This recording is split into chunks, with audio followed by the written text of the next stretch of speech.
All right. Hello, everybody. Welcome to today's continued learning group workshop.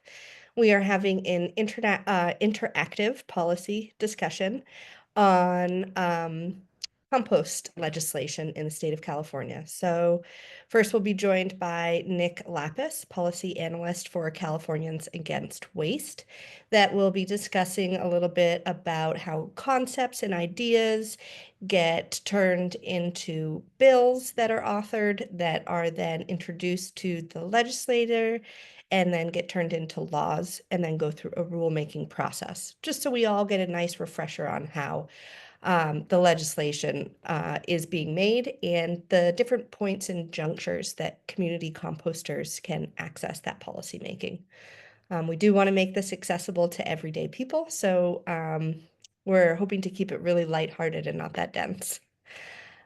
We will then have a discussion from Julie Arenz from Edgar and Associates. This will be looking at two contemporary pieces of policy. That is SB 1383, most of us are familiar with, that was passed into law in 2017, went through the rulemaking process and went into effect in 2022. Correct. January 1st, 2022. And it is followed with a more recent piece of legislation, AB 2346, that was turned into law in September of 2024 and does go into effect this year. And I'm sorry, in January 1st of 2026. So it's going to go through the rulemaking process this year. And so we'll discuss a little bit about what that looks like. And then we'll be joined by Jack Johnson, who is with the City of San Mateo, the Office of Sustainability. Jack also sits as a board member on the California Alliance for Community Composting's Board of Directors. And he will be discussing a real world example of using these pieces of legislation that often come attached with funding opportunities to work with community composters to meet those procurement goals, those SB 1383 targets, and then the funding and assistance program that come along with those.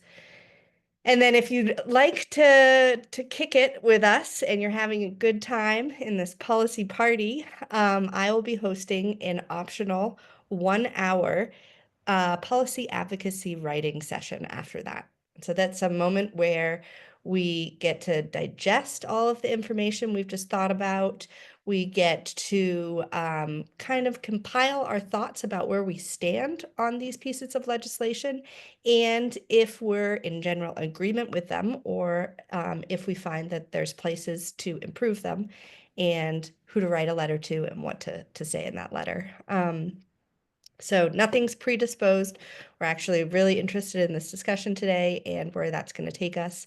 And hopefully you'll walk away with an actual tangible letter you can submit right to your city councils that makes sense for them to support the longevity and the financial sustainability of the community composting operations that we've been able to launch under Community Composting for Green Spaces. So without further ado, I am going to go ahead and share my screen, which is Nick's presentation, Courtney, would it be easier for me just share my screen? or if that's what you'd like. Yeah, I'm just that way I don't have to keep saying next slide. No I have a worries. lot of slides and I saw. You should be able to share your screen, no problem. let's see. Can folks see that? Looking good to me. So just a quick introduction. I actually don't know a lot of the folks on the line. My name is Nick Lapis. I work for an organization called Californians Against Waste. We are an environmental organization in Sacramento. Been around since the late 70s, work on waste reduction, recycling policy, including a lot of work around organics diversion and composting and community compost as well. So this presentation is something I've actually grown. I've developed this presentation over time because I have found that nobody really knows what the heck an environmental lobbyist does. And the whole process of what happens in Sacramento seems so mysterious that that becomes a barrier for people to actually engage. And so I just thought it'd be helpful to sort of lift the veil a little bit on what we do. These are some of our recent campaigns for the last couple of years. We don't have the two bills that I'll be discussing here, but I need to add them to the slide. But it kind of shows the range of issues that we work on. And just completely coincidentally, we haven't had any major organic spills in the last couple of years. So yeah, that's why they're not on the slide. So what does an environmental lobbyist actually do? I won't go through this in detail. And actually I have way too many slides, so I'll try not to go through any of them in detail if I can. But a lot of what we do is what's known as sponsoring legislation. And that means that you pitch an idea to a legislator. You go to them and you say, hey, this should be a bill. And then you basically build the support coalition to get it passed. You get support letters in, you meet with opposition, you meet with committee consultants and with staff that, for legislators that are going to vote on the bill. And you sort of shepherd the bill through the process from concept to signature. And that's most of what we do. And all the bills on the previous page were ones that we had sponsored. So you want to change the law. You have an idea. I used to always say in this presentation, like, we've all seen Schoolhouse Rock, how a bill becomes a law, right?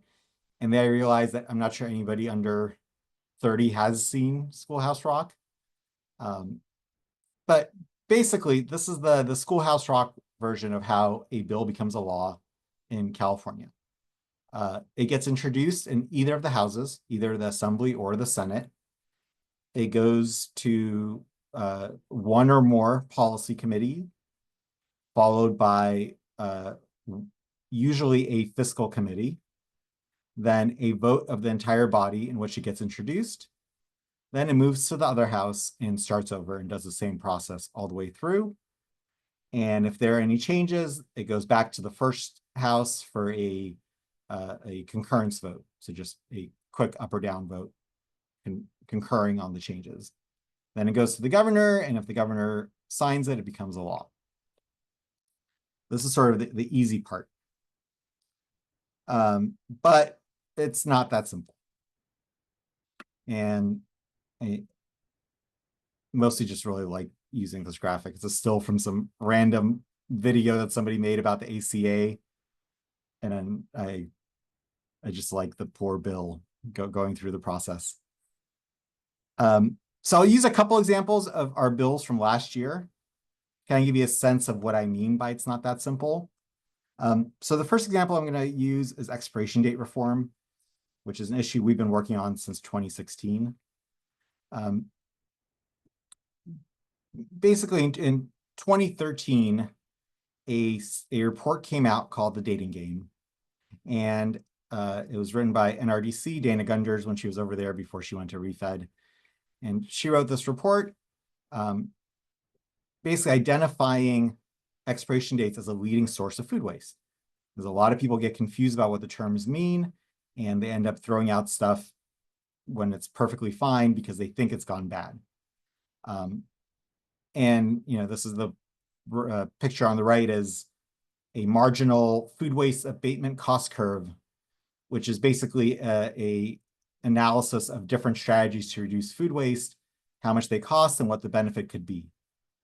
And if you see standardized date labelings all the way on the left, because it has a very low cost, just using different terms, but it has the biggest benefit. So basically, it was identified as the most cost-effective thing you could do to reduce food waste. Seemed like a great candidate for a bill. So we started pitching the bill. Went from there's a report to there ought to be a law to getting the legislation drafted. And usually it's something where we would probably do it ourselves, but given that NRDC had the expertise here, we went to them and had their help to make sure that we're drafting it correctly and accomplishing what they identified. And then once you have that bill, you shop it around to different legislators. And we ended up a lot of backstory here that I won't get into, but basically, you have a specific window when you can introduce bills. It happens to be this week in the California legislature. So there are folks right now in the Capitol running around trying to find an author for their idea. We introduced the bill with a Assembly member, David Chu, at the time. And that's the press conference from the introduction of the bill, with my staff, Melissa Romero, who worked for me at the time, David Chu, Dana Gunders, Debbie Rafael, who was at the time was director of the Department of Environment in San Francisco, London Breed when she was a supervisor, and I believe that's the owner of a buy right market in San Francisco. That's where we had the press conference. And then we got some press basically to start framing this issue for the legislature as something that needs to be addressed. So we wanted to start bringing it to their attention because it's not something that had been on anybody's radar.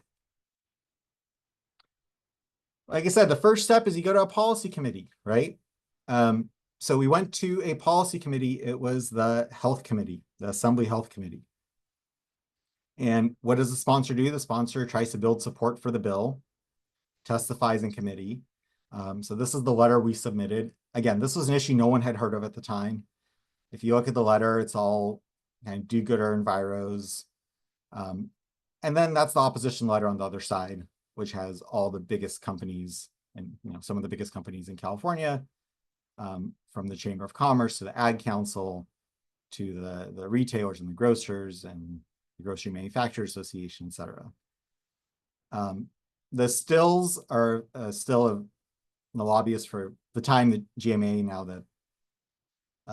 the Consumer Brands Association, and my boss testifying in support.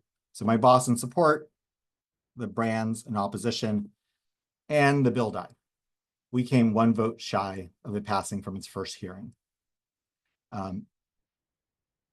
So yeah, and you need a majority of the members of the committee vote for it, not a majority of people voting.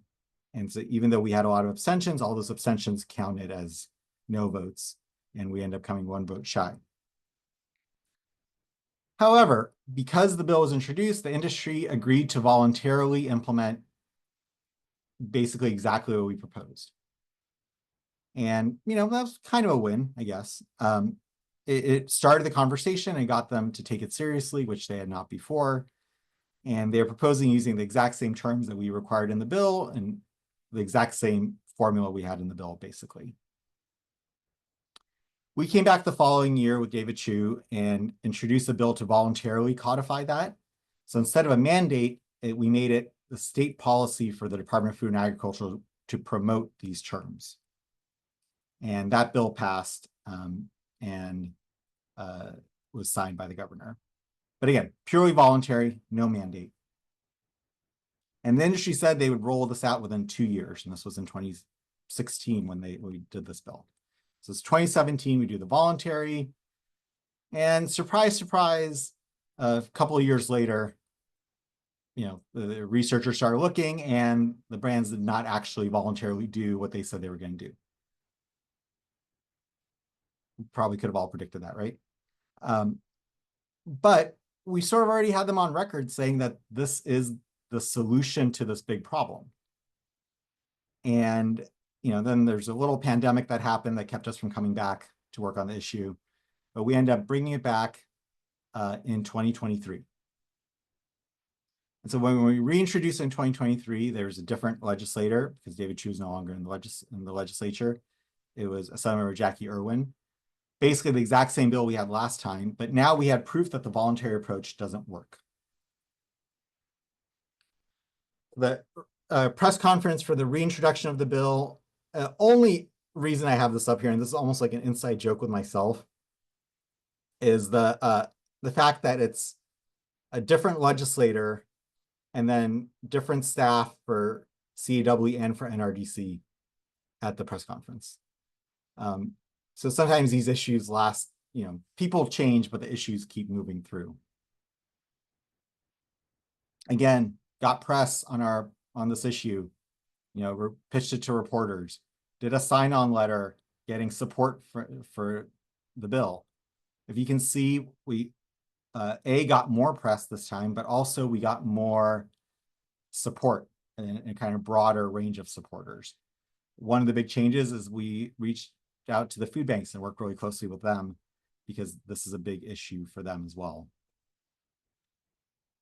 This time the bill passed went to the first committee hearing, passed the second committee hearing, flew off the assembly floor, went over to the Senate, passed the first committee in the Senate. And the big difference is that we were able to say, like, look, the industry themselves identified that this is a problem and this is the solution to the problem. We need to, but the voluntary approach isn't working. We need to codify it. However, the bill stalled in the Senate Ag Committee, and a lot of the farm groups have a lot of influence there, and a lot of the industry folks have a lot of influence there. So we were not able to get it out of the Ag Committee. And this was 2023. Immediately after the bill died, we suggested that Jackie Irwin, the author of the bill, write a letter to CalRecycle asking them to regulate date labels under existing authority. So she sent the letter on the left. CalRecycle basically responded with a no thank you because it wasn't their area of expertise. And then we introduced another bill. We introduced AB 2577, which would have required CalRecycle to regulate date labels as part of SB 1383 implementation. And frankly, it's an outcome that nobody would have really been happy with. From our perspective, it would have been, a huge delay and big regulatory process. Since we already know the outcome we want, we didn't want a huge regulatory process. And from the industry side, it would be a regulator having, carte blanche to regulate them. That's not somebody they traditionally have a very close relationship with, and not a venue they would want. One of the reasons we did this was that this bill, because it's amending 1383, would not go to the same committees, would not go to the committee where the bill died last year. And basically the threat of this bill was sufficient to bring industry to the table, where they were really worried that this bill was going to fly through and it was not going to go to a committee where they could stop it. And it brought people to the table to negotiate, and we were able to get the bill finally passed. So the bill was signed by the governor September of last year. Again, just kind of how not a schoolhouse rock approach is, it leads to a bill passing. Like, it's not necessarily predictable when you start where you're going to end up. I'll use another example, the plastic bag ban, and I realize I'm going a little too slow, so I'll go faster. The plastic bag ban is something we've been working on since forever ago. I mean, I started CAW in 2007, and we were working on it then, and we were working on it through end of last year. It's a very long-term project. It started off as a 25-cent charge on plastic bags in 2008. That actually might have even been an earlier bill, but that's the earliest one I could think of when putting together a presentation. That died. We reintroduced it with a different author. The original one was Lloyd Levine. We introduced, he left the legislature. We reintroduced it with Julia Brownlee, who's now a congressperson, and switched it to an actual ban. She left the legislature. We eventually reintroduced it with, well, long story short, we reintroduced it multiple times. I think I counted something like 5 authors have carried the bill between 2007 and 2013. And the bill died every year, basically.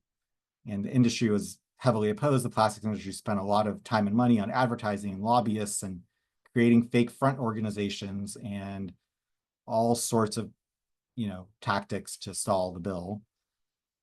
And since we weren't making progress in the legislature, we went to local governments. And we start off with San Francisco, and San Francisco passed the first ban on plastic bags. The most notable, and probably the one that sort of shifted the dynamic, was LA County and City passing their ban. Before all said and done, I believe we ended up with 150 jurisdictions that had bag bans. And the industry then decided to sue to stop the local ordinances. So the plastic bag industry created an organization called Save the Plastic Bag. Also went by the American Plastic Bag Alliance or Progressive Bag Alliance. They kept renaming themselves. Anyway, they sued saying that local governments are not allowed to ban bags because they haven't done an EIR, a CEQA analysis on the resolution or on the ordinance. That went all the way to the California Supreme Court, and the Supreme Court basically rejected the plastics industry's arguments. We worked with an attorney on an amicus brief, but a little detour on this whole plastic bag journey. But at this point, a lot of the businesses that are most impacted, like the grocery stores, really just wanted a comprehensive statewide policy. They didn't want to have to deal with 150 individual jurisdictions. And so we brought back the bill, co-sponsored with the California Grocers Association this time. And there's a lot of back and forth I don't want to get into for timing reasons and because this is recorded and on YouTube. But suffice it to say that it was still a very ugly fight in the legislature. The plastics industry was running ads, making accusations about the author of our bill, who's now our U.S. Senator. But the bill ultimately passed, SB1383, and this was in 2014. Well, immediately after the bill passed, the industry filed a referendum. And that means that any bill that passes the legislature can be put for a vote of the people if enough people sign a petition. And so the plastics industry paid signature gatherers to gather signatures on basically repealing the plastic bag ban. They use very deceptive messaging. The signature gatherers are paid per signature, and so it kind of becomes a free-for-all. And so they were using, when they were in progressive areas, they were telling people to sign to ban the bag. When they were in conservative areas, they were telling people to sign to or undo the ban. But they qualified a ballot measure for the ballot that ended up being Prop 67. In order to further confuse people, they also paid for a second ballot measure on the same ballot, which is Prop 65. And is largely intended just to confuse people. And that, by virtue of the way referendums go in the order, the 65 would be first before the referendum. And so people get confused and maybe they vote yes on 65, but vote no on 67. I think they're hoping to drive a split between the support coalition. We stuck together collectively, folks all over the state worked together to get a no vote on 65 and a yes vote on 67, which is very hard to do, but we were successful. And the outcome was exactly what we wanted, with 67 passing and 65 failing. And in the meantime, it put the entire bag ban on hold, because if there's a referendum, the law is on hold until after the vote. So 2016, the referendum finally upholds the law. It goes into effect. We ban bags. Hooray, success. We were all done. We banned bags. Everything, every turtle was saved in the world, right? Except we all know that what actually ended up happening was that grocers switched to thicker plastic bags instead of encouraging reuse the way we intended. And as we started reviewing data, we actually saw that, while at first there was a big drop in bag usage, by the end, the amount of plastic consumed was actually greater than it would have been otherwise. And so we went back to the legislature last year to close this loophole.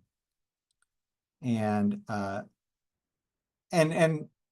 just say there was a lot of pressure on the grocers and the other industry folks to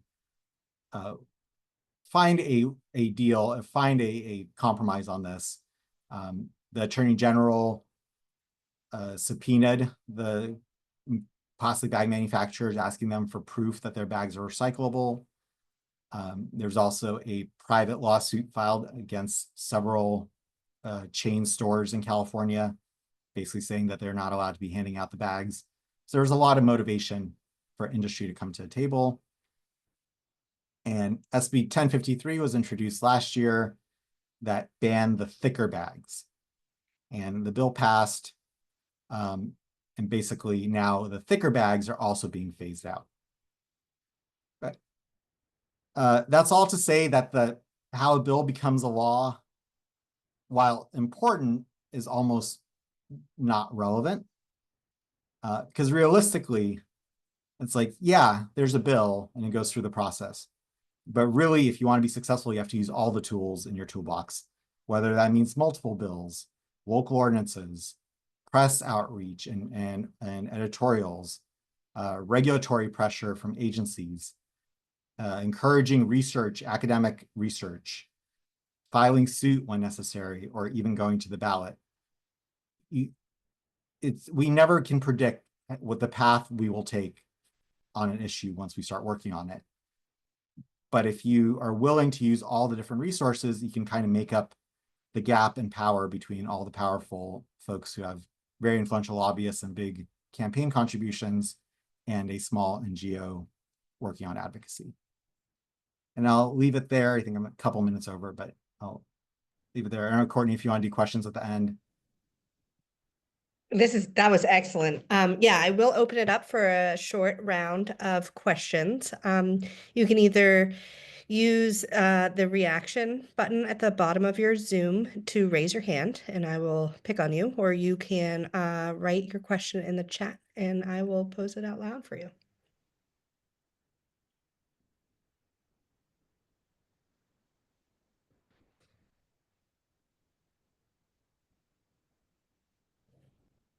I've put everybody to sleep, so I think we can move on to Julie. You did not. I do really appreciate this history of the plastic bag ban, though, as a demonstration for something that seems like it would be non-controversial, to how it can kind of be spun on both sides and different ways to kill a movement, honestly. So that was fascinating. Folks are also welcome to pose your questions in the chat, or you can hold them to the end of the discussion as well. Lone has raised his hand. Lone, go ahead. Yeah, quick question. Just in trying to find support, what's sort of the process of kind of trying to find those like minds, or or identifying authors who are going to have either the appropriate resources or the appropriate ethos or shared ethos that you have. Just kind of there's probably a lot you could talk about with that, but just sort of a quick glance at what that might look like. It's such a good question, and it's an art, not a science. And a lot of it is learning from previous mistakes where you had a legislator and something went horribly wrong, and you try to not replicate it. So there's kind of a variety of things you look for. I mean, the obvious choice when you're working on a bill is you approach the chair of the committee that has jurisdiction over the issue. They're the obvious first candidate for most bills.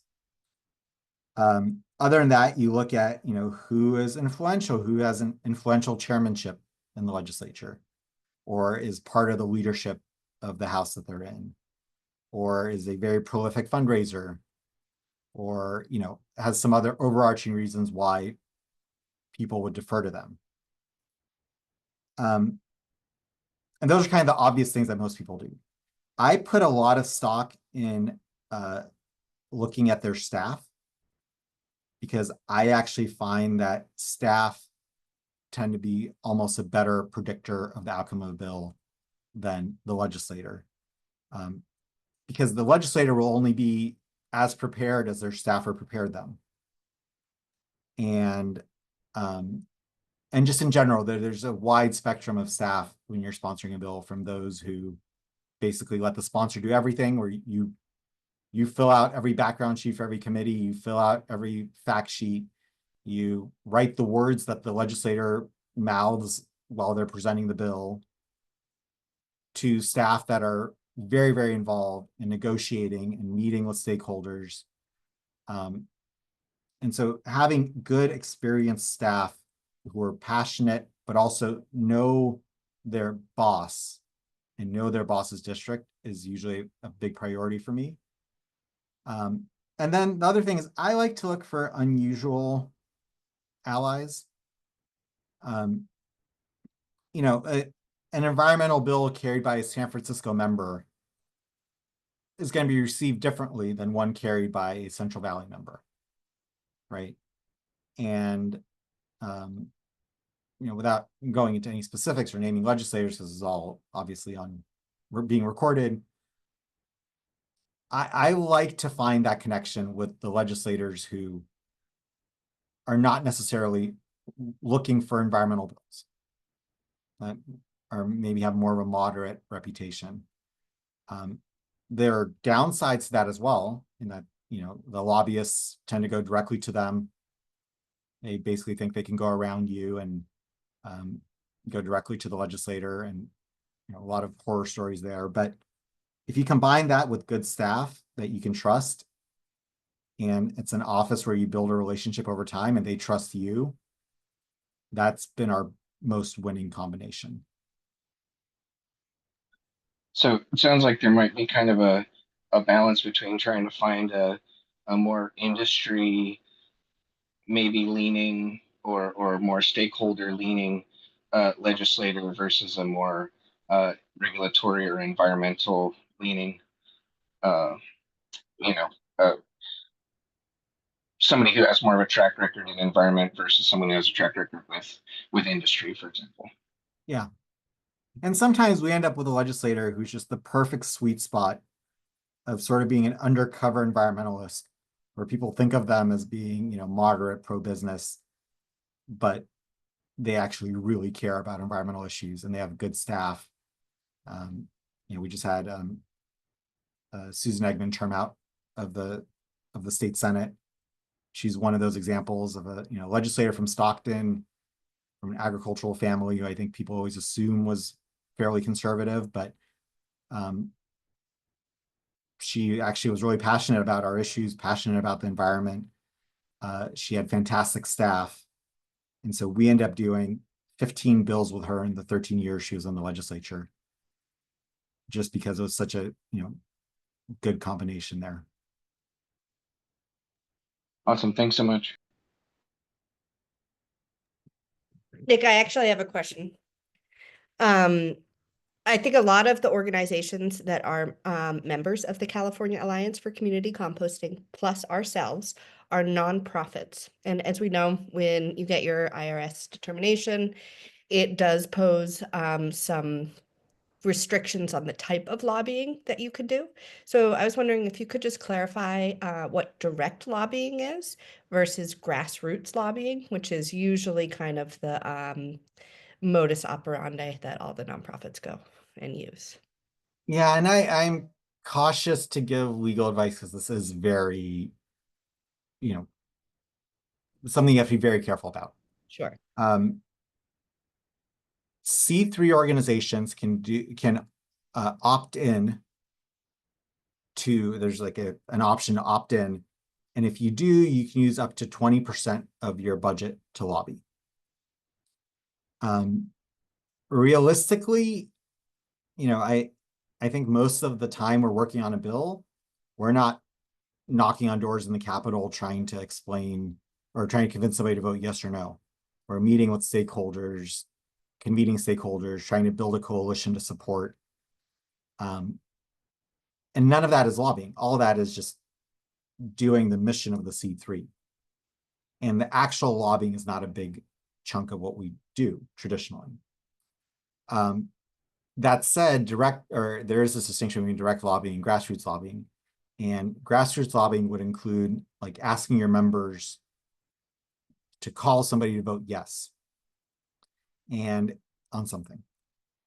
And that's all that time that goes into putting together that appeal, sending it out, any costs, all of that would count towards your lobbying cap, which is either 5% or 20%, depending on if you opt in.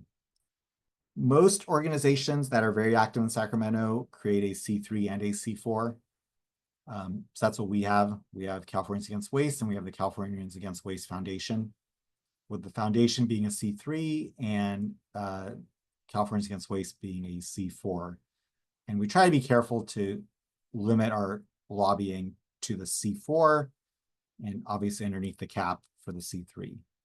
And that's how most of the big environmental groups are set up in Sacramento. There's like NRDC and NRDC Action Fund. There's the, environmental voters and the Environmental Voters Education Fund. That said, you do still, 20% is a pretty large amount for most organizations, considering that the actual lobbying itself is not a big part of passing a bill, in my opinion.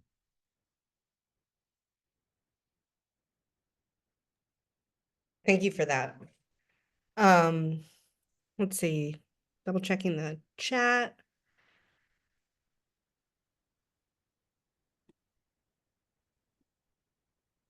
All right. Well, I very much appreciate your presentation. If you want to stick around, please do. We'll probably have some questions again for you at the end, or you can feel free to popcorn in and be a resource for both Julie and Jack.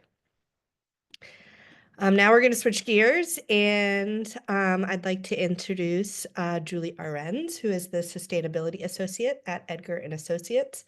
She's got over 11 years experience working in sustainability education and outreach, GHG mitigation and climate action planning, CalRecycle annual reporting, grant and project management, and also has passion for the edible food recovery programs in the state of California as well. So for those that joined a little bit later, today Julia is going to be walking us through two pieces of legislation that recently passed that also have funding programs attached to them, and a little discussion on how community composters can best access those.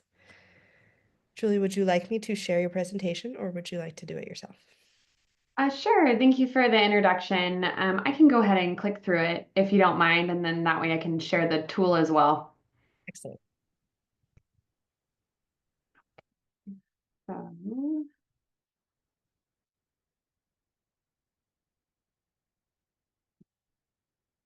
I just got to figure out how to do that.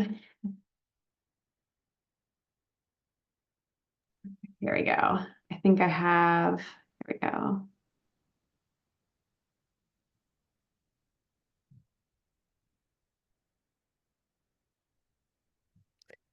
And then the share button at the bottom of your screen. Okay. I have it here. I just, And then when you're in the slides, you can say play in presentation, and it will take over the full screen mode. okay, maybe that's what I need. Let's see. Okay, here we go.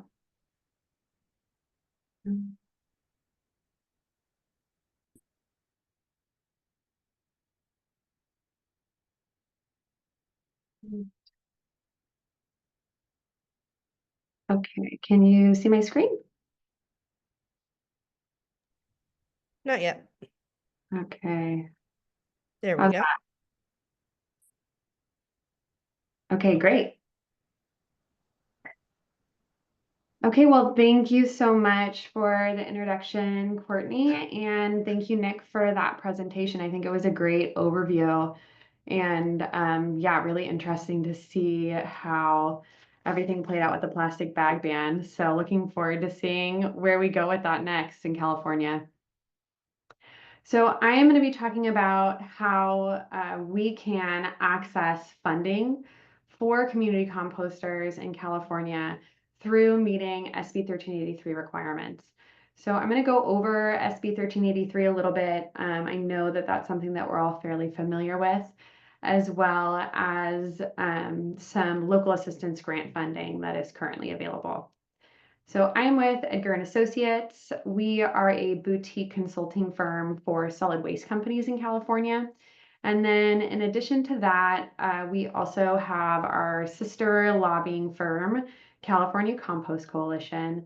And CCC, we represent organics recyclers in California. So a lot of the larger industry composters, as well as some organizations that are producing compostable packaging, and we work with Californians Against Waste a lot. So Nick and I get to hang out more and more these days, which is great. And also Nick and Jack, if you guys, and Courtney as well, feel free to jump in at any point if you want to kind of add your 2 cents or be part of the discussion. I love to just have kind of popcorn style. So SB 1383, I know Courtney introduced a little bit as well at the beginning. So the goals are to reduce organic waste disposal by 70% by 2025, recover at least 20% of edible food that is currently disposed of by 2025, and then reduce statewide methane emissions by 40% below 2013 levels by 2030. So a lot of these requirements fall onto jurisdictions to fulfill. And so it has been a big pressure on jurisdictions to take care of these requirements for their area. And as a result of that, we are seeing some funding pop up from CalRecycle in order to meet those regulations. And so we're already seeing some benefits of it. We're seeing a lot of these edible food recovery programs getting a lot more funding and coming into action. And we're seeing funding from CalRecycle for different organizations and things like this as well. So we are already starting to see some of the benefits of SB 1383, which is great. But looking at these goals, for example, reducing organic waste disposal by 75% by 2025, wait a second, it's 2025 right now. So I think that we, like a lot of these processes, are going to just look at where we're at now, how we are at meeting these goals, and then seeing what is actionable. So here's a little bit of information about current industrial composting models. And the reason why I wanted to talk about this in a more broader view is just because we can really see the benefits of community composting. So all the composters who are here as a part of this webinar, you are going to know a lot more about this than me, and also are going to have a lot more information about the benefits. But one thing is that it's not one size fits all. There's lots of different ways that you can reduce your organic waste. It doesn't have to be a large scale industrial compost facility. There are issues with adding food waste to green waste.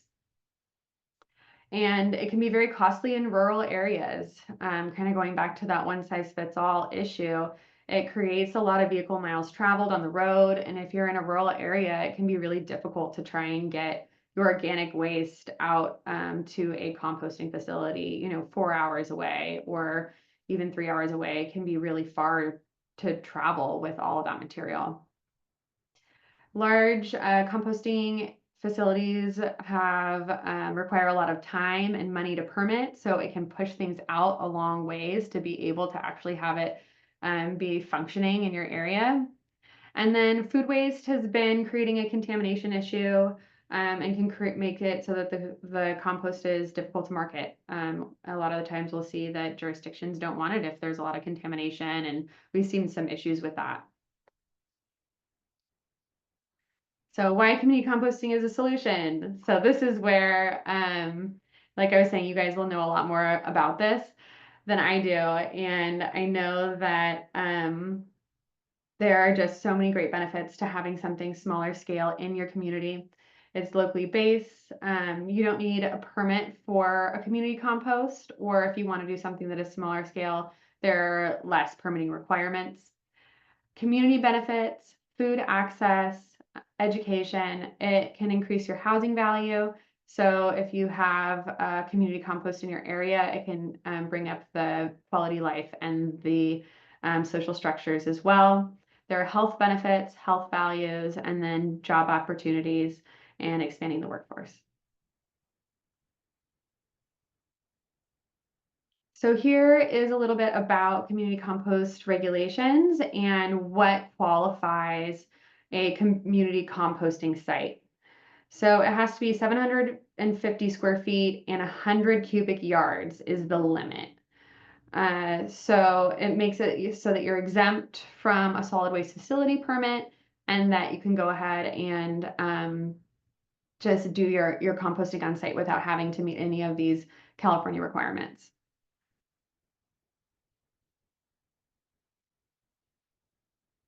So now I'm going to get a little bit into the SB 1383 local assistance grant funding. This is funding from CalRecycle that is currently available.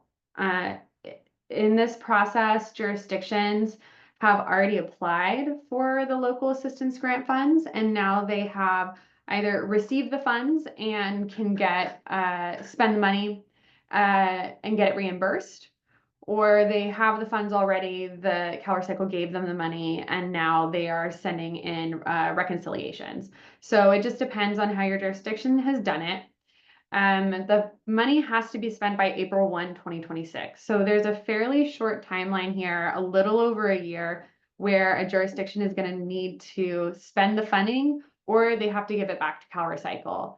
In addition, if the jurisdiction does not spend the funding and does have to give it back to CalRecycle, it can create issues for that jurisdiction in the future in receiving additional money. So it can be something like a penalty in the future if they give it back. So it really is encouraging jurisdictions to spend this funding if they have already applied for it.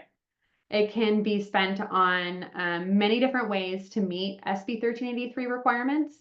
These include procurement, capacity planning, program evaluation, gap analysis, edible food recovery personnel, education, equipment, record keeping, upgrading expansion, just general personnel, and then indirect costs.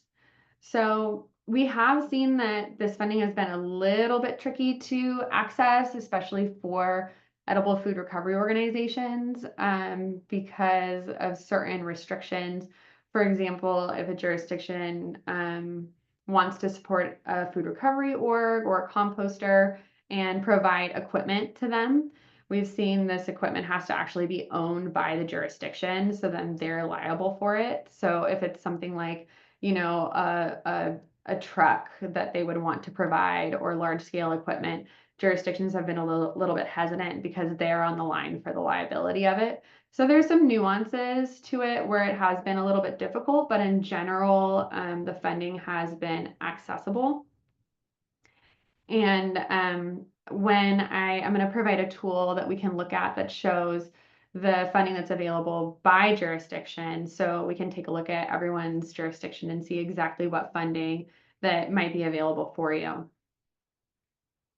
But this is something that can be accessed by community composters. So I recommend that people reach out to their local jurisdictions and see what funding they have, because it does need to be spent. And I think community compost is a great way to promote SB 1383 compliance and support your community.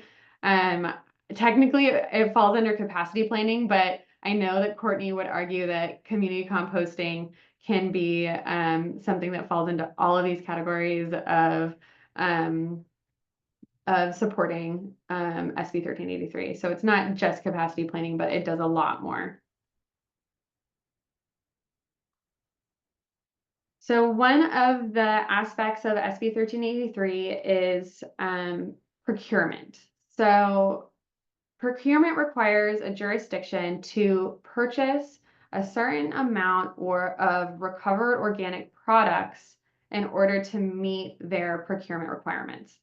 And so a jurisdiction can do this in many different ways. They can purchase compost, they can purchase composted mulch, heat from renewable gas, transportation fuel, biomass conversion, electricity from renewable gas. So there's lots of different ways and options that jurisdiction can choose to meet this new SB 1383 requirement. So one addition to this is that, and also feel free to jump in, Nick, if you want to add to this, because I know that he's been working a lot on AB 2346. And so this new bill, which is brand new, so we don't know exactly what it's going to look like, and is in the rulemaking phase. So once we're done developing all the regulatory language, we'll know a lot more about exactly what it will look like. But it will provide additional funding because there is a carve out for community composters. So it says that a jurisdiction can meet 10% of its procurement requirements with funding community composter projects. So this isn't purchasing compost or purchasing mulch, which is what the majority of procurement requires, but instead you meet a portion of it by simply funding community composters.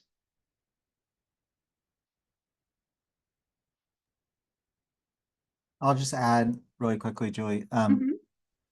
So this is probably the more useful part of the bill, but there was also a change to allow procurement of compost produced by community composters as well, which previously was not.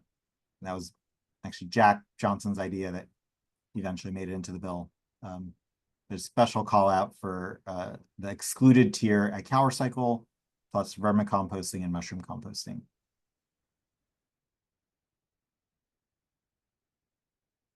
Yeah, I love that. Thank you. I think that we'll see a little bit more, and I know that Courtney can expand on this too about what you can do to make sure, or what we would like it to look like for community composters to be able to be selected by a jurisdiction to purchase their compost.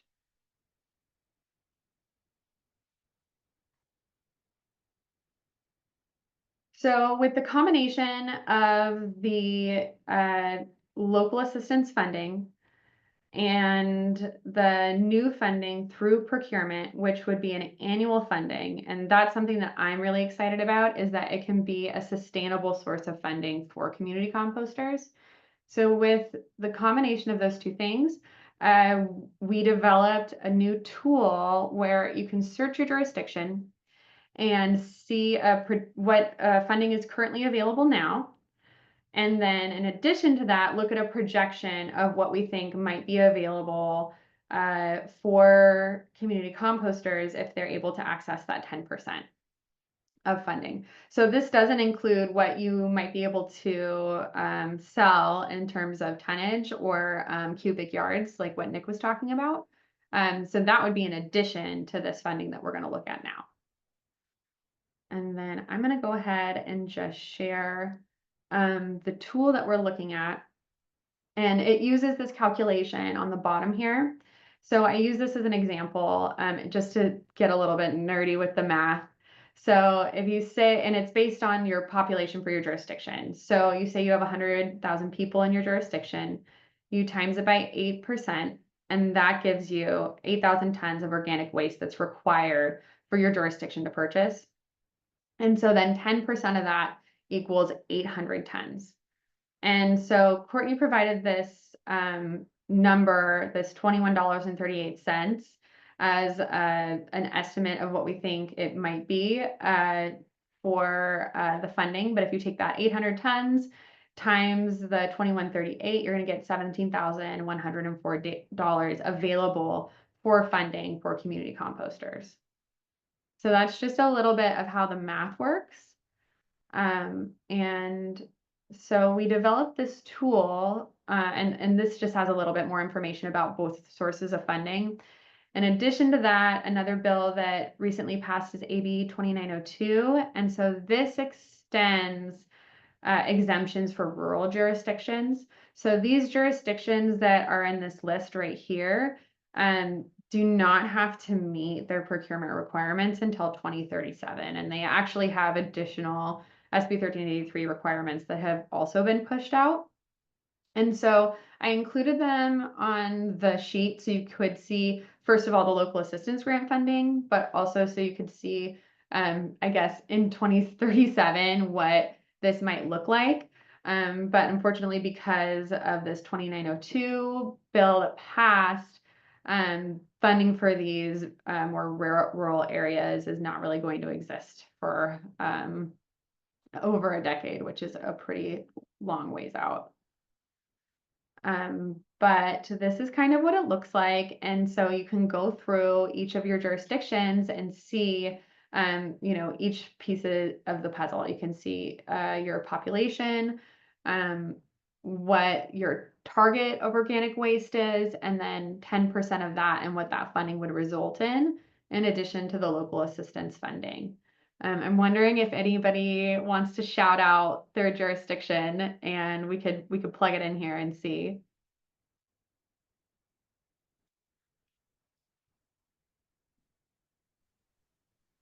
Oakland. Oakland. Okay, awesome. Thank you. Also, thank you so much for your time and efforts. This is exciting and inspiring. So, Oh, great. Thank you so much. Yeah, this was definitely something that I know that Courtney was really excited about too. I'm glad I'm not the only one who's really nerdy about it. So, here's Oakland. comforting to know that there are supportive kindred spirits out there. So, just much appreciated. I love it. Thank you. Okay, so here is Oakland, and Oakland has a pretty substantial amount of local assistance funding here, so you can see that number. And then in addition to that, because you have a large population, you can see that if Oakland wanted to choose to meet 10% of their procurement annually, that they'd have this very high number for, you know, meeting their procurement for community composters. So almost 75,000 per year. And I know that this $21.38 per ton is not the value of what your compost is worth, right? So that's a very low number for valuing your compost.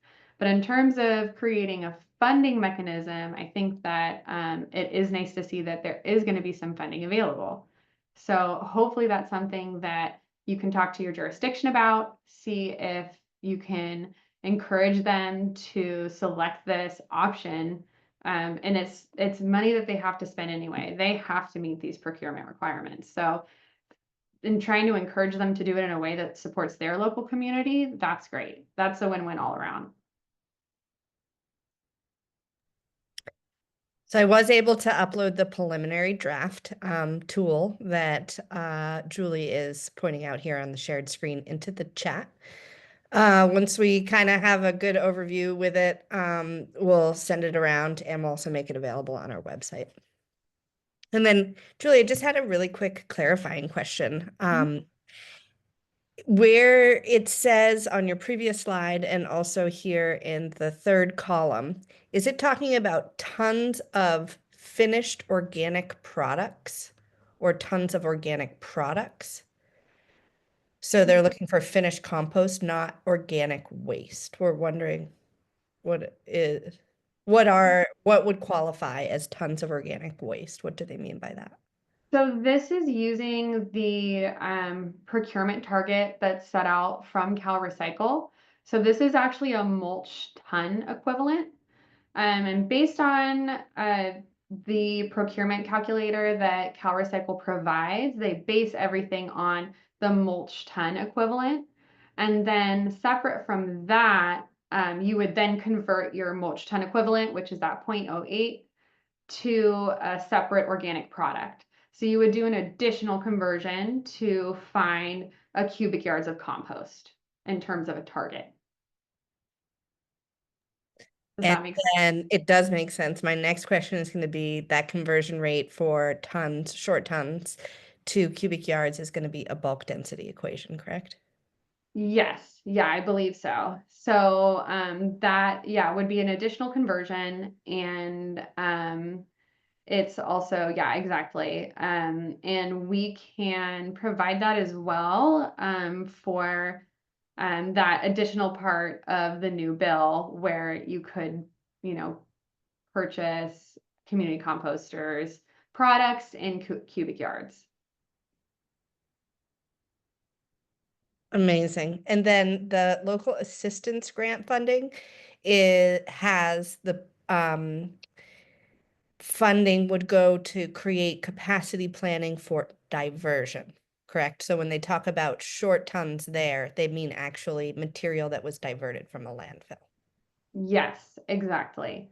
So when you are reaching out to your local jurisdiction to see if you can access some of that funding, the local assistance grant funding, you can say that it falls under the category of capacity planning because you are planning for diverting that waste from landfill and instead recycling the products in your community compost site.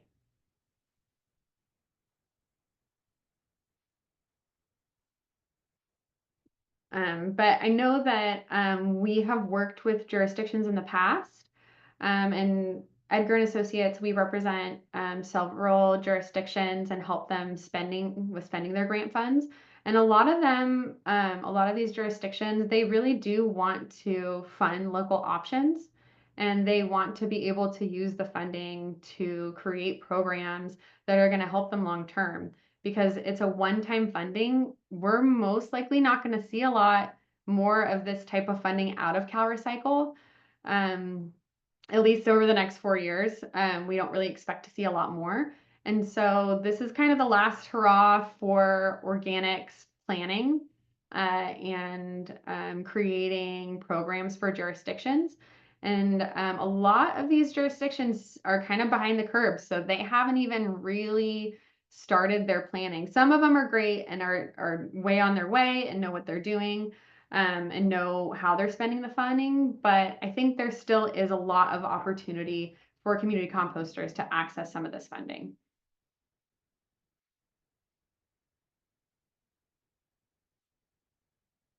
Okay. So if anyone has any questions, and feel free to shout them out. And then here is my information as well. If anyone wants to give me a call on my cell or at the office, I'm always happy to discuss more and see how I can help community composters access grant funding, because I think it's a great cause. So feel free to give me a ring if you want to chat more. Thank you so much, Julie. I'm going to open it up. Rose has their hand up, so why don't you go ahead, Rose?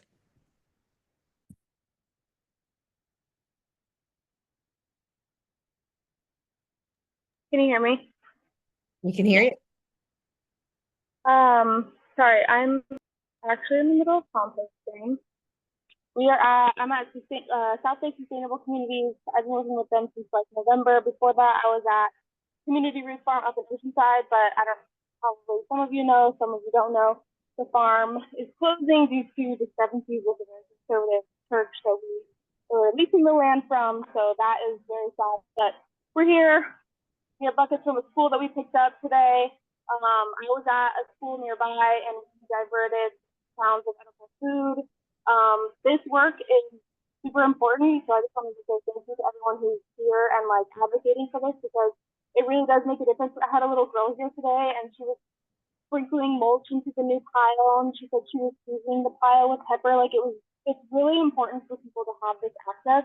My question was, do you have to be an official NGO to get that funding? And so I guess I'm usually on the ground in a lot of the hands-on work, so I'm still getting my feet wet in like the legal jargon, but I'm just curious about that and trying to figure out more. Yeah, so thank you. And I love we get a little tour of your compost site too. So thank you for sharing. Oh, it looks great. So for the local assistance grant funds, it is a lot more flexible in terms of receiving the funding. I think if your jurisdiction wants to work with you, it's really up to them with how they distribute it. And then they work with a grant manager at CalRecycle to get it approved. So I don't think there's a lot of requirements for how they want to spend that funding. I don't think you have to be an official NGO for that. For meeting the procurement requirements, because it is so new, I don't know exactly what that is going to look like in terms of requirements yet. Maybe Nick, you might have a better idea of what that might look like for selecting community composters for that funding.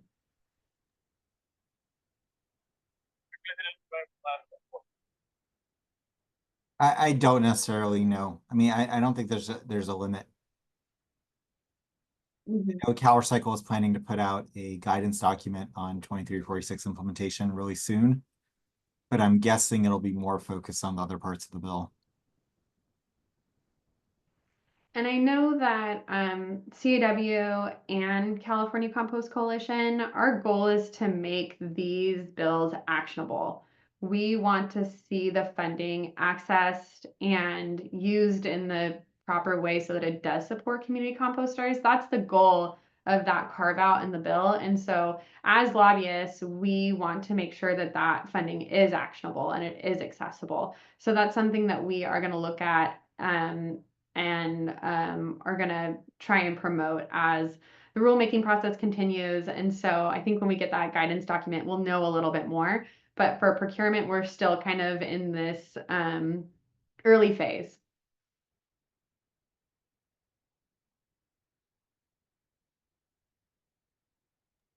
Thank you.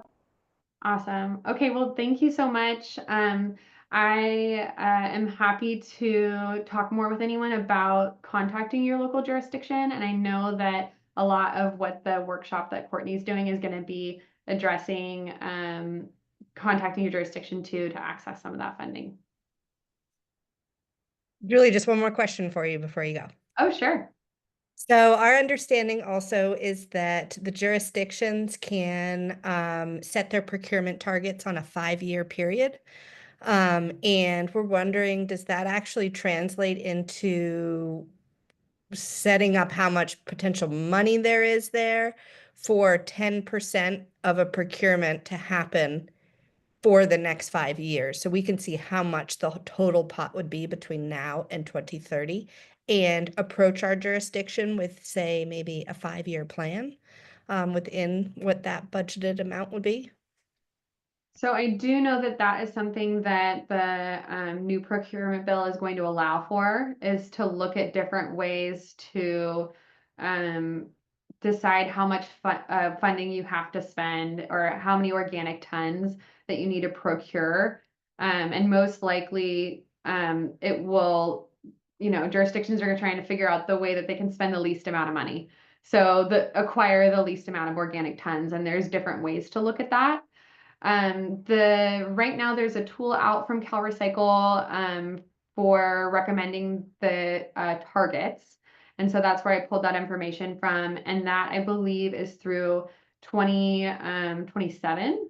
And so once we hit that marker, they'll put out another 5 years of population. So they made it so that you change your procurement target every 5 years instead of having to look at the previous year's goal every single time. So it kind of streamlined it a little bit so it wasn't so confusing with so many different populations for different years.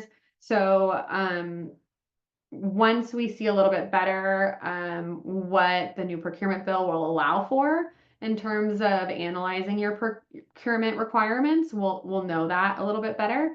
But I think we can generally put together some projections that will be helpful.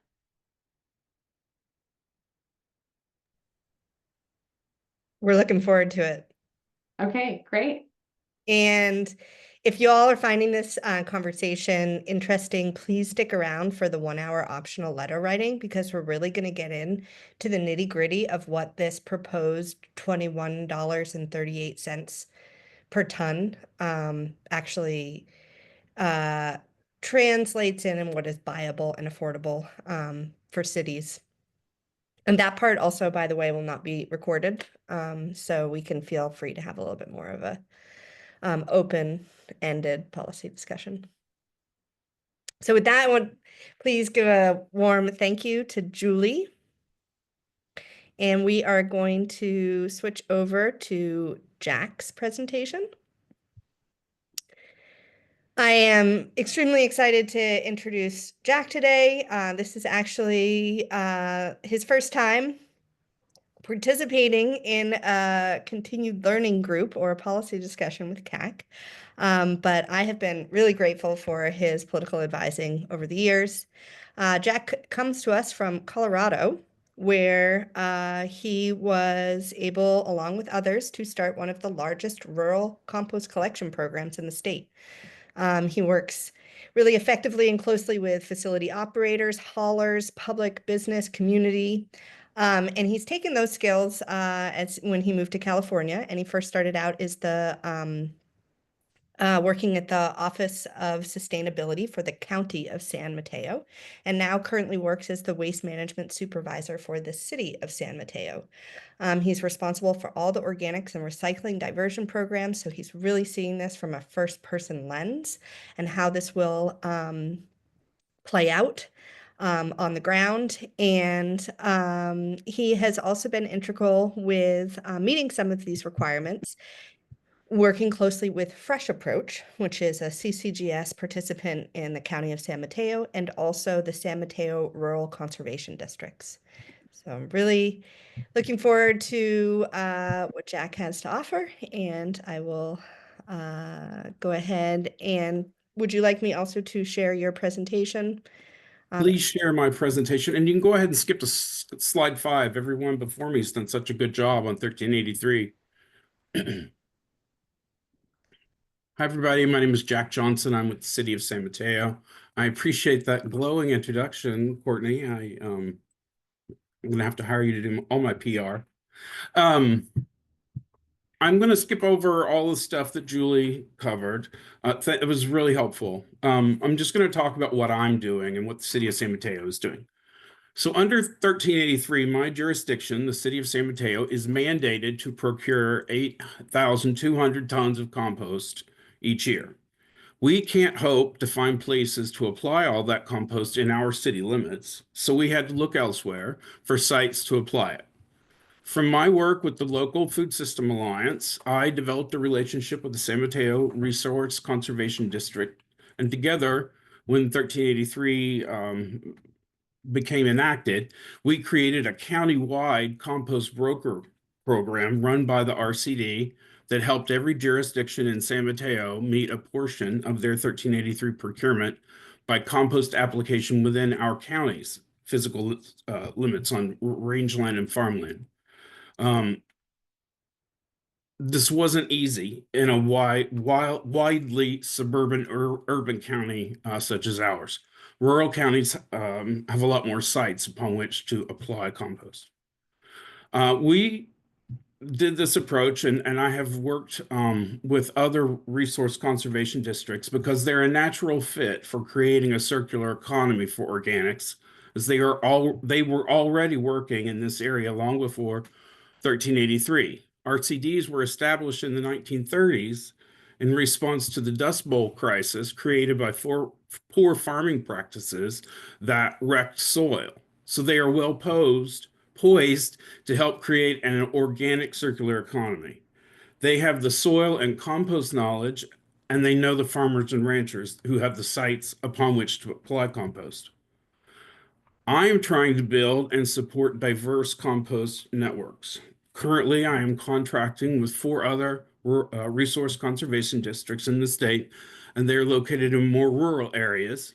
I have contracts with them for $100,000 each for annual contracts. They have many more sites to apply compost than my county, and it can do it can really further the creation of healthy soil. And it helps me meet my mandate. And I hope to grow this network because I think it is a natural fit and provides a revenue source for the RCDs and farmers.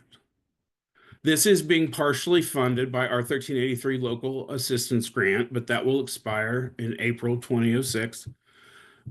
Fortunately, my jurisdiction has healthy reserves in my fund, and we have a desire to meet our environmental responsibilities responsibly. This program will also help us meet our climate action goals. In future, the program will need to be funded by solid waste ratepayers, but that's also a natural fit because They're the ones generating the organics that we need to divert. Next slide. So, bear with me a second. I am trying to advance it, but Okay. it's not advancing. All right, did you get it? Here, this, I'll just.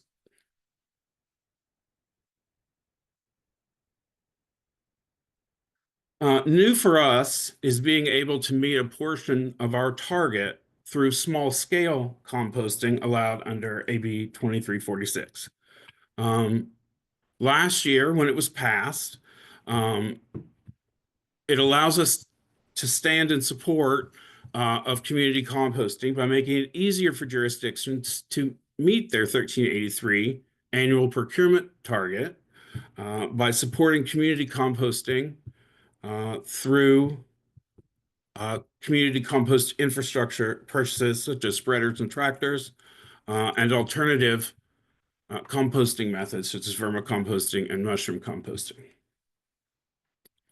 I was excited for this change, even though it isn't ideal.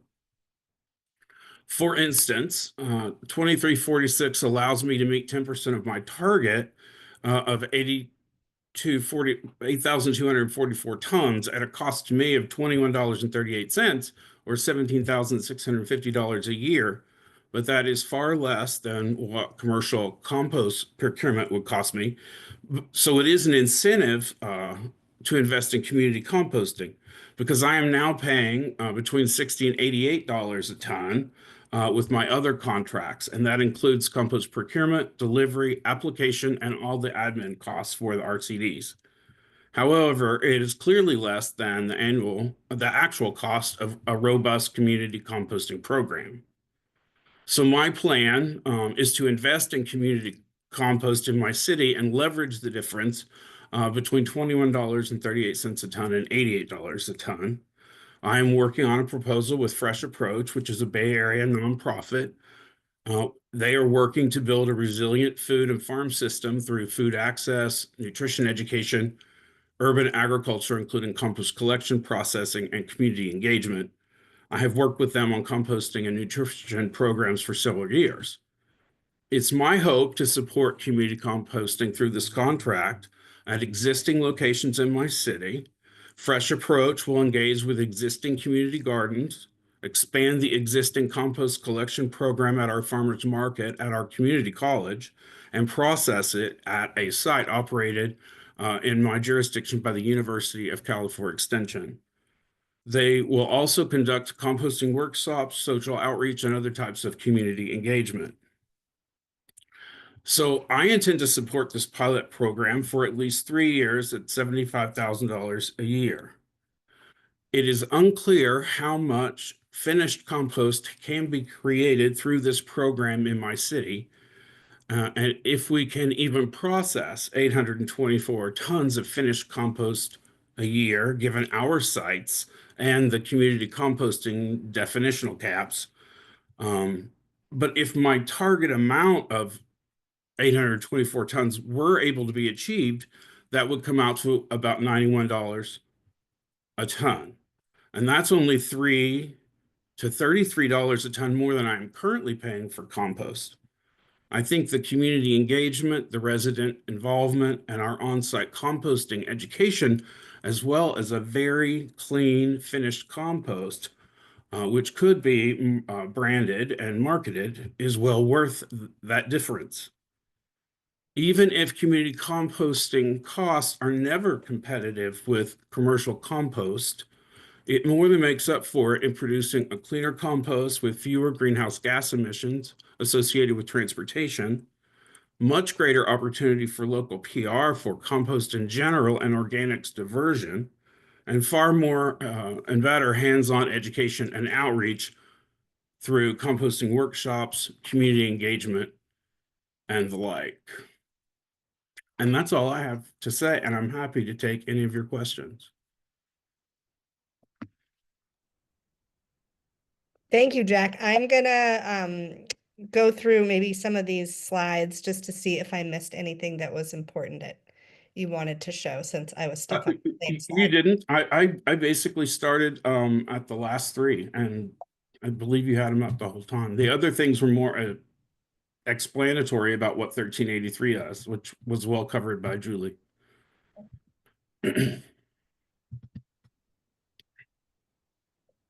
Well, I've got a question for you right off Okay. here. Well, anybody else that's interested and wants to put their questions into the chat, please do.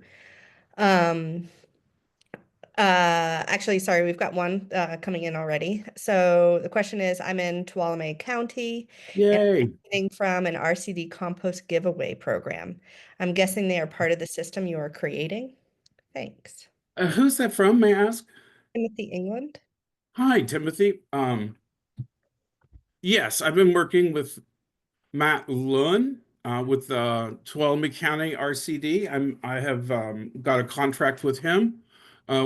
They have done, I think, maybe 8 different applications so far. I just got an invoice from them the other day and was going over the different sites. I also met with him in person and the fellow from the Placer County and Brian from Placer County RCD. Tuolumne County is I am very much looking forward to developing that relationship. That their county is exempt because of their rural status, and I think other neighboring counties there are too.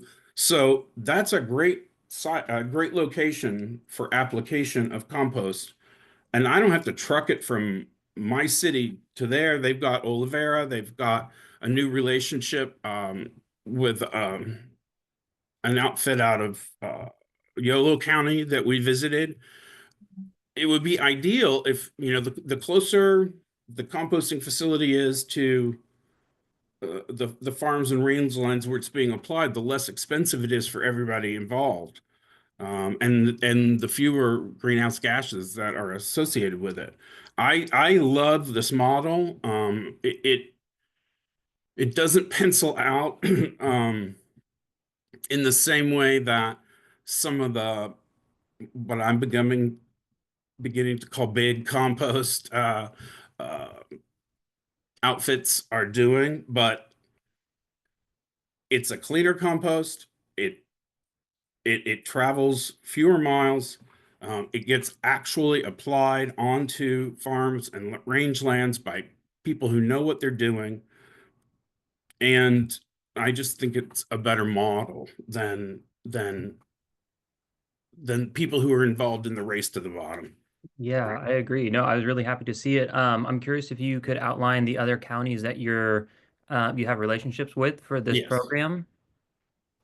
I'm developing a relationship with Placer County, and I already have contracts with, well, as part of our county program, I have a contract with the San Mateo Rural Resource Conservation District, and then I have my own contracts with Monterey County and Santa Cruz County, and San Benito County is involved peripherally because they work with Santa Cruz and Monterey.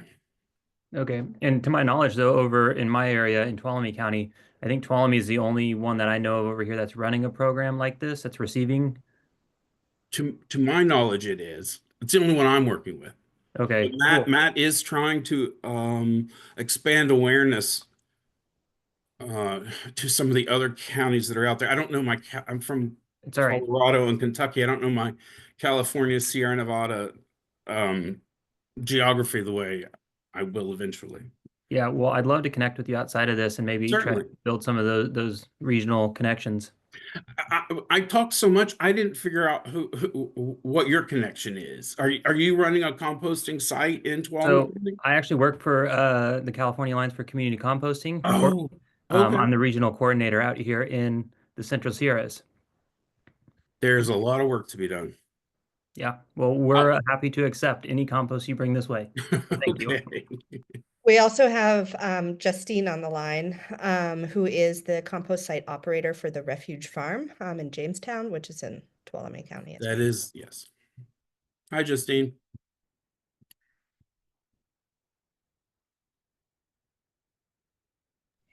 What data, Jack, do you need to make your contracting process be more I would say financially accurate.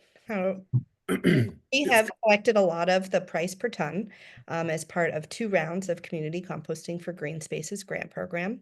One in which we paid everybody as a separate 1099 contractor, obviously much more cost-effective way to do business in California. And then after the change of AB5 law, have brought some of those folks on as full-time staff members with benefits. And so obviously our price per ton in the second round of this Community Composting for Green Spaces grant went up. But we do have a range of data for the diversity that we're seeing in these community scale sites.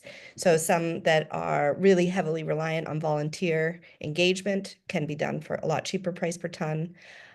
Those sites that are primarily there for educational benefit, for folks to come down and learn about how to make compost rather than just pushing out, your most efficient throughput capacity for your site.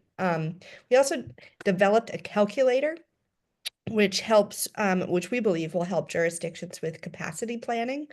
So how many community composting sites do you need to create the procurement target that we're looking at for each one of these cities? So, and also the methodology that we're using clearly changes that throughput capacity really quickly. So of all I just said, what is most useful to you at this time for getting closer to the real value of what this stuff costs? I think, well, to be frank, just sitting down and talking to people about what the situation is for them and what and how 1383 and 2346 can be harnessed to assist in that. Now, a couple of things. 1383 is designed to divert 75% of the organics. There's absolutely no way that small scale composting is going to be able to do that. So it's going to have to, at best, it will be a hybrid. And it is difficult for me, given just economies of scale, to think about, full scale benefits for all employees at a small scale site that we can only top out at 100 cubic yards a year. Right or wrong,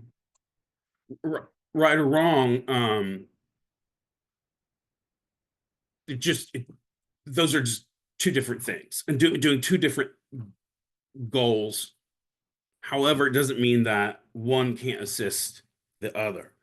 I know that I approach it in a different way than a jurisdiction that is only trying to meet their requirement at the lowest cost. Two things about that. As citizens of this state, I think we need to be concerned about a race to the bottom. Municipally derived compost is filthy generally, and it has not only greater than 5 millimeter plastic in it, it is tons and tons and tons of microplastics in it. We need to be very concerned about that. I am very concerned about contamination. And we're talking about diverting 75% of our organics into the future. Large scale community composting is not going to not put plastic onto farms and rangelands, which is going to end up both in our water table and in our bodies. So I would push that argument at all times if I were a small scale community composter. And then the other thing that I was so incensed about, I have forgotten. So perhaps I will be reminded. With the throughput capacity. So how many of these? Oh, if a community composter can generate or has a limit of 100 cubic yards a year, then I'm going to need 9 sites doing 100 cubic yards to get my 824 finished tons. I just confused those two things. I will need 9 of those 100 tons sites to meet my target. That is unrealistic. I only have 5 community gardens, and only one of those is big enough to do an amount like that. So I do think the 2346 numbers will probably have to be jiggered, because they're still, I don't think, working for every jurisdiction, or even perhaps even my county. I supported the legislation.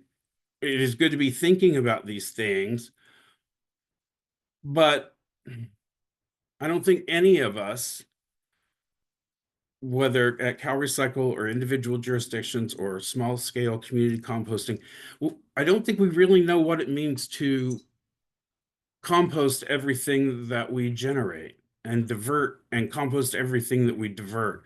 It's just such a radical notion that very little that we are contemplating today, I think, will be the way things are practiced when it's robust.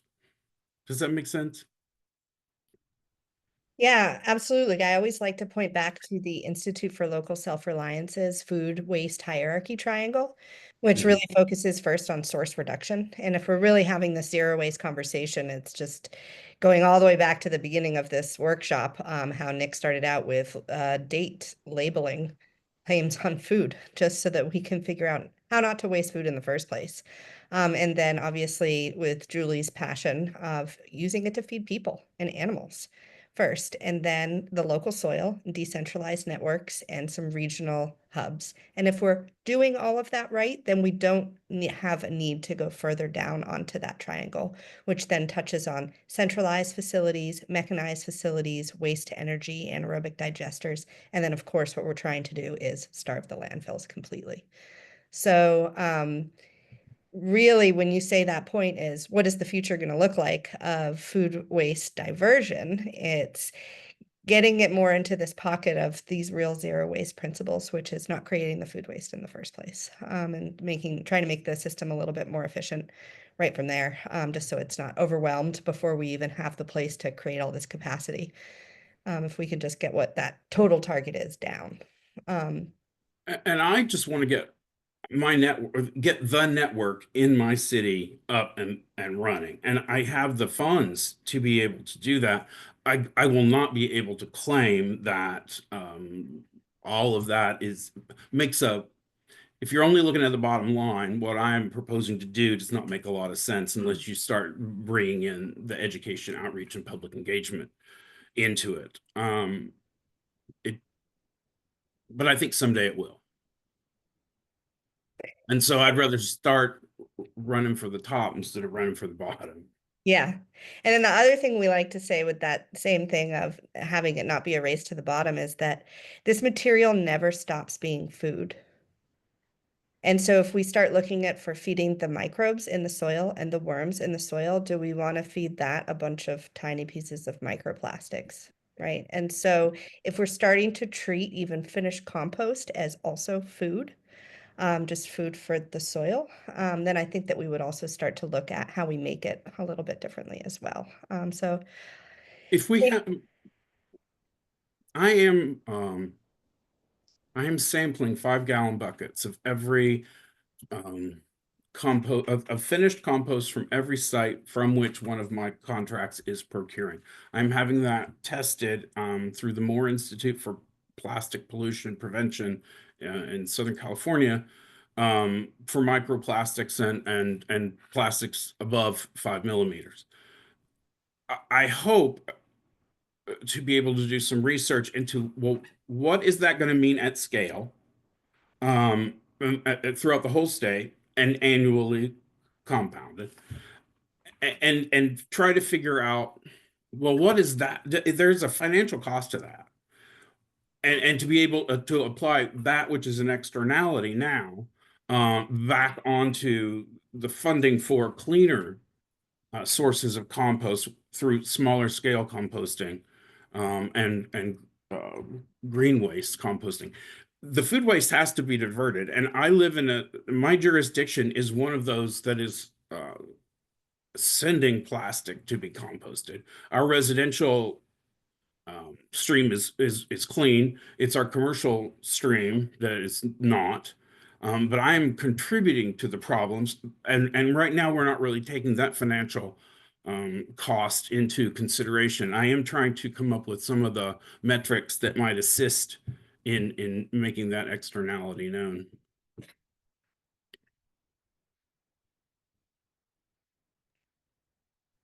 Fascinating thoughts. I'm going to open it up. Questions from anybody else? I was just gonna say thank you, because I'm here in Jamestown, California, and for you were saying I'm the refuge farm, and I make more like bougie compost, I guess you could say, boutique compost in small batches.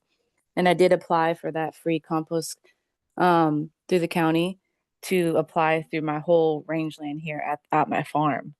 And so because it would take me years and years to make enough to apply at the rate that I would like to. Justine, So was that through the Tuolumne County Research yes, Center? Oh, good. That's wonderful. yes. So thank you. That's been a great opportunity. And I know other farmers, because we're all kind of in the same loop out here. We all kind of know each other, who have also been applying for that free compost. So that's really wonderful. Thank you so much. Well, it's certainly my pleasure. Mm-hmm.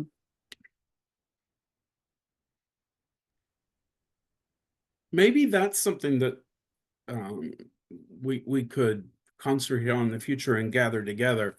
The RCDs and the small, the even smaller composters.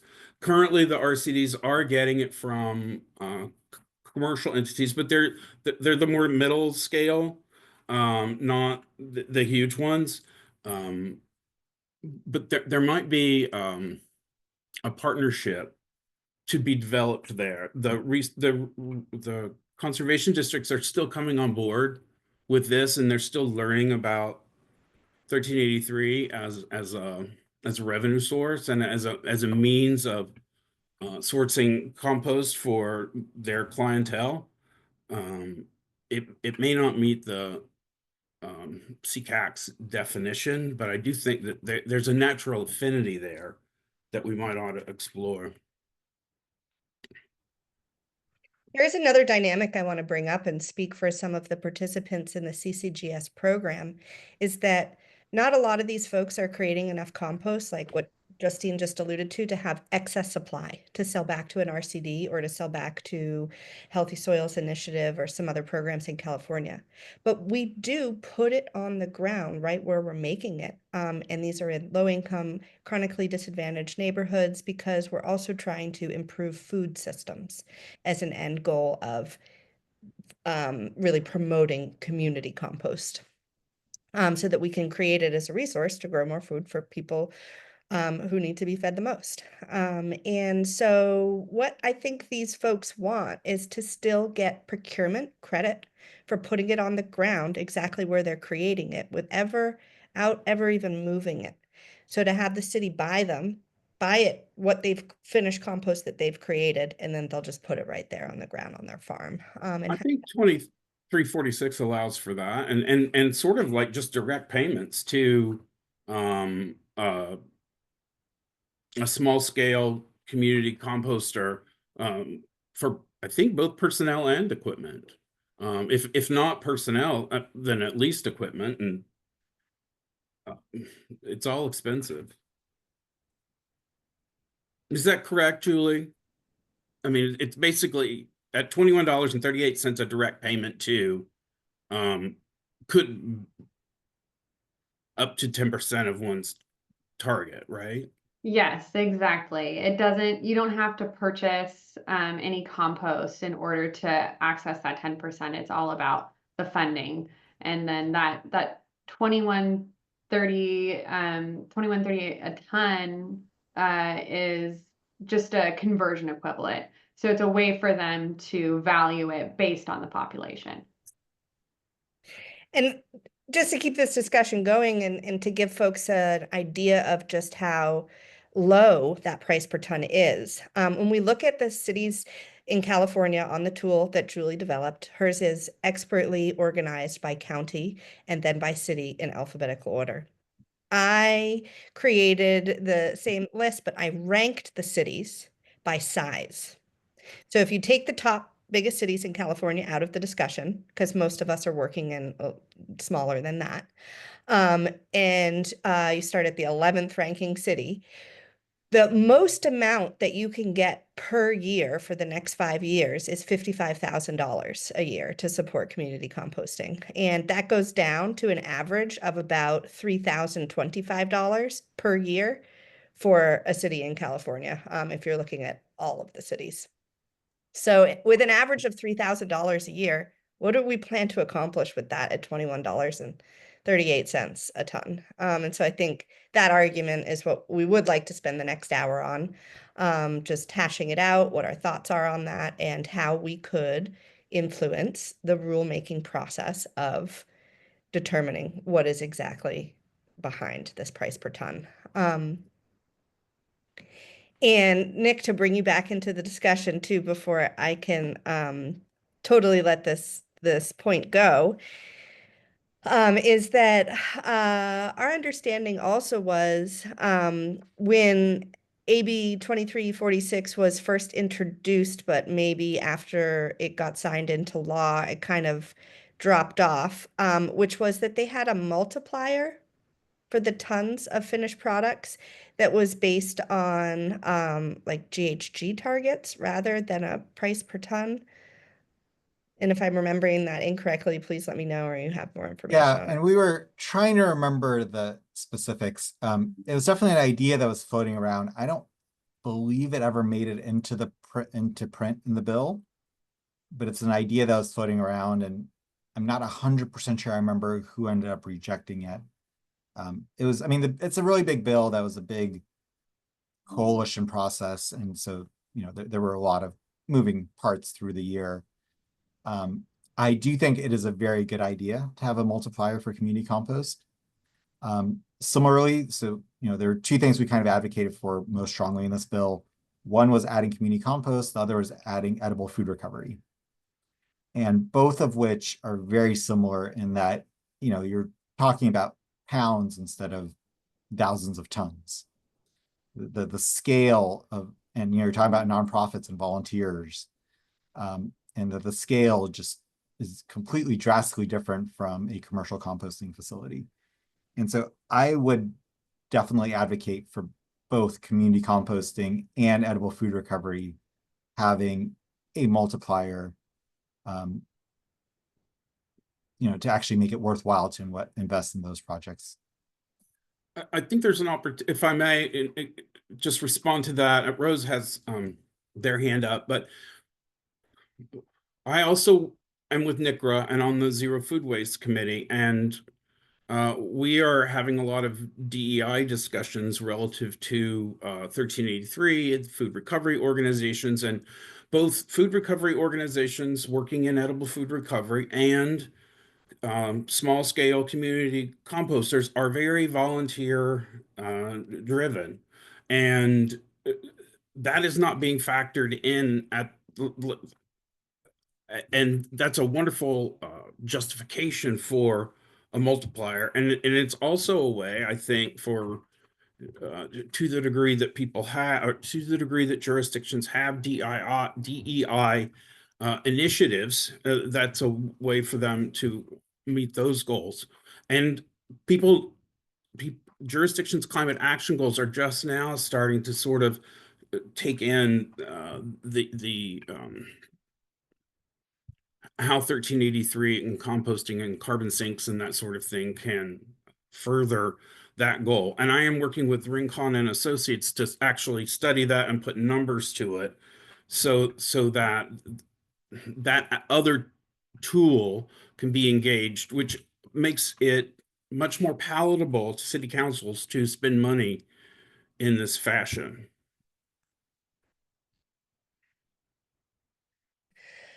And just kind of one more thought on that. Well, we can get some more inquiries in here is this same valuing of a multiplier effect, and the data that we need to actually prove that. I'm wondering what is the most valuable way to go about it. Is it an emissions reduction factor that is from the diversion portion of it, or would it be more an emissions factor that's actually attached to the soil health of it?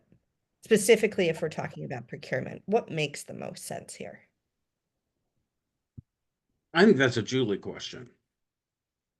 That sounds like a consultant's question to me. So it's hard for me because when I think about valuing it, I think about valuing it in terms of what is going to be selected as an option for a jurisdiction, right? So I want to say, you know, we should value community compost product at a very high level. And I'm sure there is a way to look at it where you're going to get, I think you said something around $90, right, Jack, where it's like, yeah, of course it's worth that or more. But when you're thinking about a jurisdiction selecting it as an option to meet their procurement requirements, unfortunately, not everyone is going to be choosing the thing that's the best for the environment in their community. A lot of places are doing the race to the bottom. So when I think about valuing it, I want to say, yeah, let's bring that number up, but we also want to balance it with, is this something that a jurisdiction is still going to select so that they will choose to allocate their funding to that 10%? And they certainly will at $21 a ton, because that price can't be beat. But which one of the things I keep advocating for with cow recycle is we have to take into account this pollution and contamination, and they are beginning to do that. So one multiplier would be like, well, if the quality of the finished compost is higher, and you're still diverting it from a landfill, that should count for more, because it isn't as easy to do. There's a lot of dirty compost out there. But compost is going to get a bad name if the public's perception is that we are polluting, or even the public is polluting our farms, our rangelands, our water table, and ourselves through a climate action goal or greenhouse gas reduction effort. It is a big system, and the system is starting to turn, but the system has a lot of internal grinding gears right now. Yeah, I love that. And I think the way to do that would be creating a multiplier that values community compost at a much higher rate, right? So if you have that mulch ton equivalent is 1 ton, is that original 1 ton, and you value it community compost, having a mulch ton equivalent that is making it a lot more valuable to where they can choose to spend, you know, more money for a ton of community compost or a cubic yard of community compost with that multiplier. That would be a way to get it into the bill to make it actionable. And then there's something we haven't touched on yet, maybe as ripe discussion for the future, but it's jurisdictions are going to start to get fined if they're not doing diversion correctly, but they don't really have a plan yet of what to do with that money that they're going to collect from fines, or how often to be collecting it. And there's potential talks that it could go also to fund community composting. So when we want to wrap in this discussion of contamination and compost, a race to the top, high quality funding, decentralized networks in order to get all of these end results, that potentially that could be another source of revenue that we haven't really started looking at, that's not related to legislation at all. Rose was able to add the question into the chat, and the question for anybody here that wants to answer it is, can this funding be used for mechanized equipment? I know there were a lot of restrictions with the CCGS grant from CalRecycle on utilization of machinery, like no shredders, no chippers, no grinders, and they've been pretty consistent with that. So I know there was a discussion, I think, Julie, you were bringing it up, about jurisdictions not wanting to fund equipment that they have huge liability concerns with. So does this kind of fall in that same category? So that is specific to the local assistance grant funding that is available right now. And yes, essentially what we're saying is that that funding would result in the jurisdiction actually buying the equipment and owning it, is what it looks like. So jurisdictions don't want to take that on. And so if it's something small, like some scales or things like that, they're not too worried about it. But when it comes to heavier equipment or a truck, they don't want to worry about the liability of it. I think for the future funding through procurement, that's something where it's going to be easy to fund equipment. It's because CalRecycle likes to fund equipment. It's something tangible. The price point makes sense. It's easy for them to say, look, here's this shiny new thing that we funded. So I think when it comes to the new procurement funding, I think that will have an opportunity and better opportunity for purchasing equipment. I think it's basically a difference between local assistance grants and CalRecycle writing the grant terms in such a way added the headache of jurisdictions needing to own that equipment because the grant was going to end and they'd had a big purchase.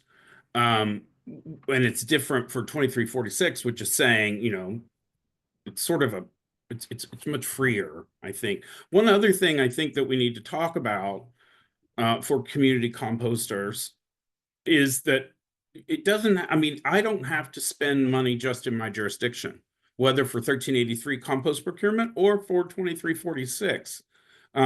If the city of San Francisco decided to take their entire 10% and not put it within the city limits of San Francisco, which is also going to be very limited in generating their procurement target within the confines there, unless they take over the Presidio, they could fund small composting operations elsewhere, perhaps in Oakland, perhaps in Tuolumne County, perhaps, well, it's a big state.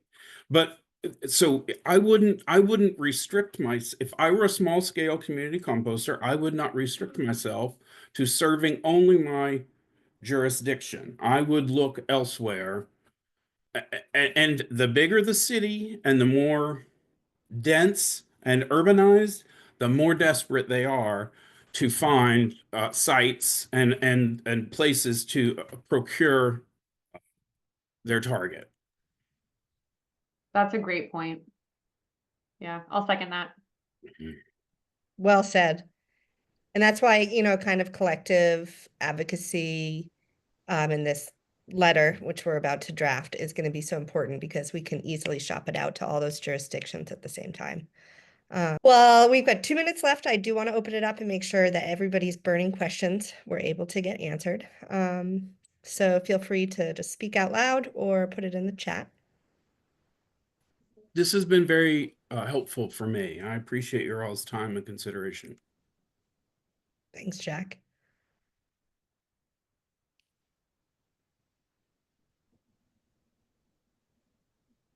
Oh, goodbye. All right. Please join me in giving a huge round of applause for Nick and Julie and Jack.